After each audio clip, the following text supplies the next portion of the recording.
back, relax, and maybe get yourself a snack. Me and you gonna have a little chat about books. Hey guys, I'm here today to review 3 books that were likeable but not my favourites. So let's get started. The first book I want to talk to you about is called Rotherweird, and this is by Andrew Caldecott. And I was sent this one by the publisher, and I was really hopeful that I'd like it because it sounded like it was going to be bizarre and kind of out there and peculiar, and I like that sort of thing sometimes. However, this series or this story really didn't work for me. It actually felt quite flat the whole way through, and I ended up trying it on audio as well to see if that would kind of make it a bit more interesting, but it didn't, and I ended up just thinking it was a bit meh. There are bits that I like because it's set in this world where we have multiple timelines, and the timeline in the past is set in Elizabethan times. We're following a group of very gifted children who are sent to a town called Rotherweird, or a Rotherweird manor, and then they set up a town kind of around that, where they are sent away from society because they're gifted in unusual ways, and the crown is scared of them and people are scared of them, and they don't really know what they can do or where they came from. So they're sent away to this kind of secluded area of the UK. The second storyline that we follow is set in a later time period, and this follows a young man called Oblong who is a teacher, and he is going for an interview to teach in Rotherweird, which is quite unheard of because outsiders are not usually invited in, and so he is quite excited and nervous and a little bit intrigued about what really goes on there.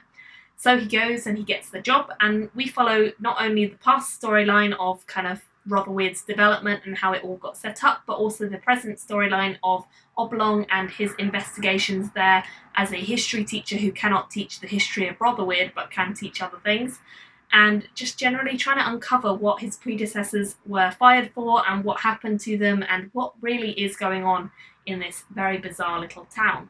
Now, the concept is great. I love the ideas, and that's what initially made me want to pick it up and read it. However, I just feel like there are so many characters that you definitely get overwhelmed far too quickly, and none of them really feel that fleshed out, especially since they all have kind of similar, kind of tropey names. Oblong, for example, is a bit of a strange one. But yeah, all of them had really kind of tropey names, and I didn't feel like I connected to any characters, even though there are loads of them. I didn't feel like I connected to any. I felt like there was a lot of potential, but a lot of missed opportunities, and things that I thought were really good or thought were interesting weren't really done that well. So I just felt like I didn't really see the potential get to fruition, if that makes sense. I wanted more than this book gave me, and so I ended up giving it just 2 stars, and I don't think I'm going to carry on with the second book because it's just a bit too weird and out there for me.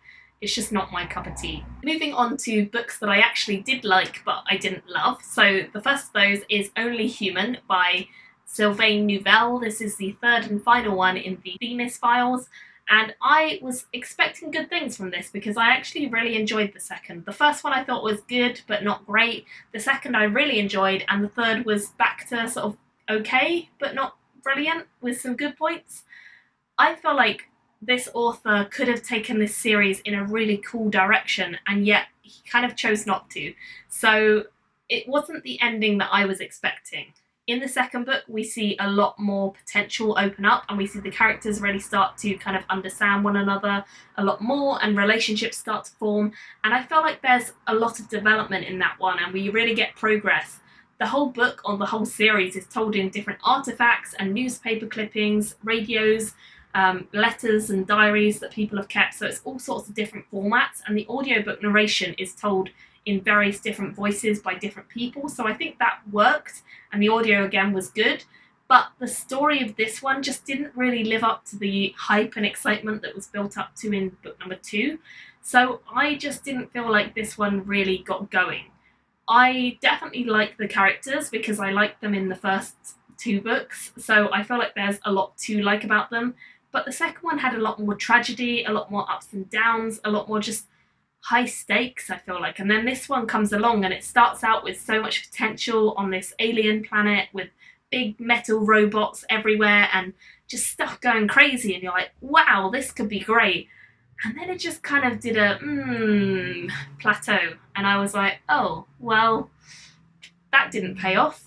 So the ending just wasn't that epic for me, and I feel like with a series that focuses on big giant robots in space and like things destroying each other and war and humanity and big questions of what it means to be us and how much of a significant thing we are in the universe compared to these great beings that have so much more advanced technology than us. Like, all these big questions are being thrown around, and yet we didn't really get a big epic payoff. We kind of just got a little meh flutter.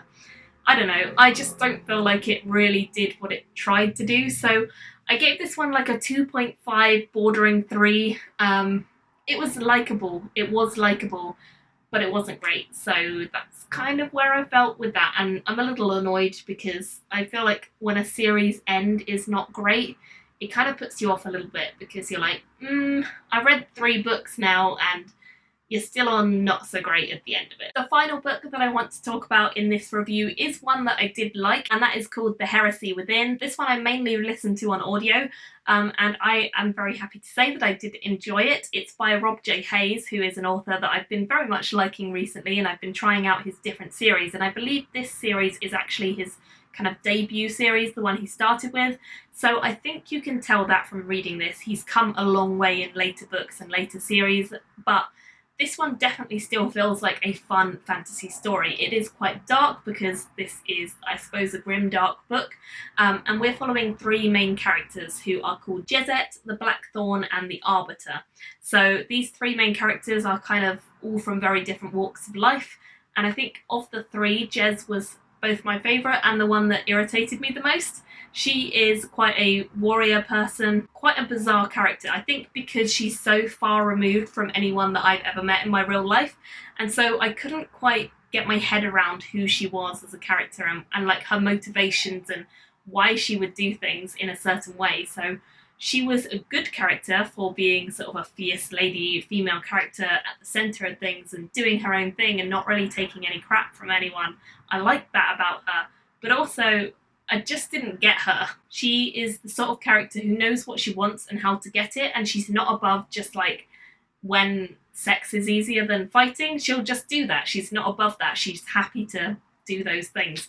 And so she's a bit of a questionable character. She's someone who has some bizarre morals at times and certainly doesn't feel like your classic femme fatale by any means. She is very much centre stage, hard, brash, rough around the edges, that sort of thing.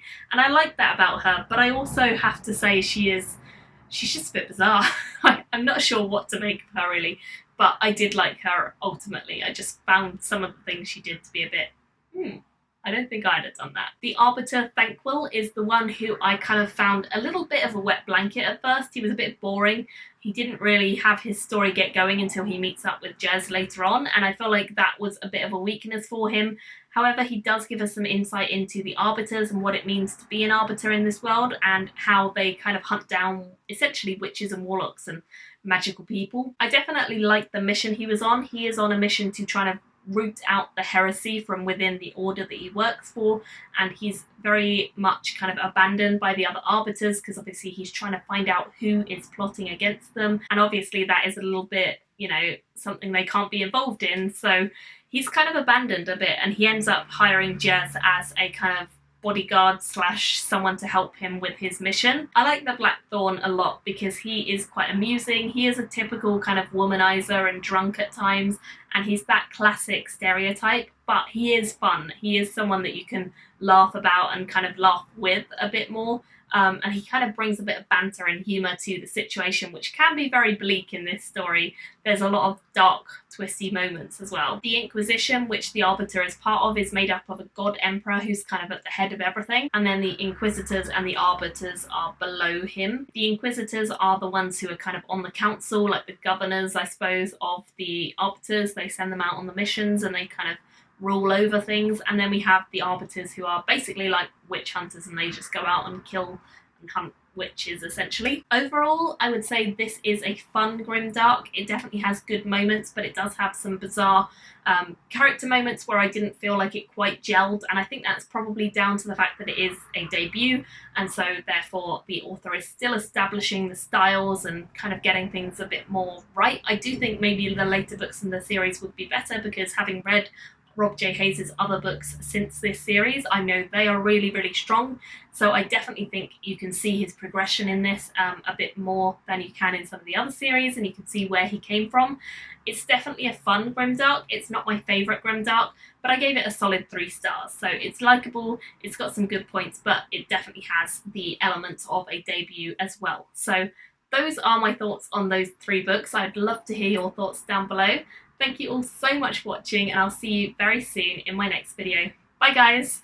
Thank you for watching my video today. Go pick up a book, then come back and chat with me again.